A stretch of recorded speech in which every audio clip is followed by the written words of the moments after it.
வணக்கம். தலைப்புச் செய்திகள் வாசிப்பது வெங்கட்.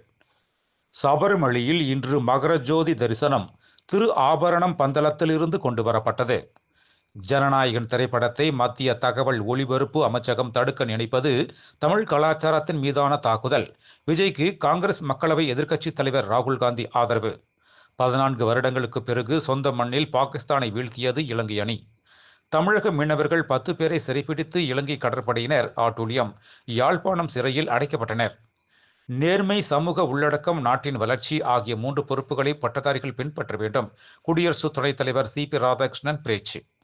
பொங்கல் பரிசு தொகை ரூபாய் 5000 வழங்க கோரி பொங்கல் பானையுடன் அதிமுகவினர் ஆர்ப்பாட்டம். அன்புமணி ஆதரவு எம்எல்ஏக்கள் 3 பேர் பாமகவிலிருந்து நீக்கம். ராமதாஸ் அறிவிப்பு. இலங்கை கடற்படையினரால் சிறைப்பிடிக்கப்பட்ட 83 மீனவர்கள் 252 படகுகளை உடனடியாக விடுவிக்க நடவடிக்கை எடுக்க வேண்டும் என்று வெளியுறவுத்துறை அமைச்சர் ஜெய்சங்கருக்கு முதல்வர் மு.க. ஸ்டாலின் கடிதம். என் மீதான தேச துரோக வழக்கில் எனக்கு தண்டனை கிடைத்தால் ஏற்றுக்கொள்வேன். வைகோ பேச்சு.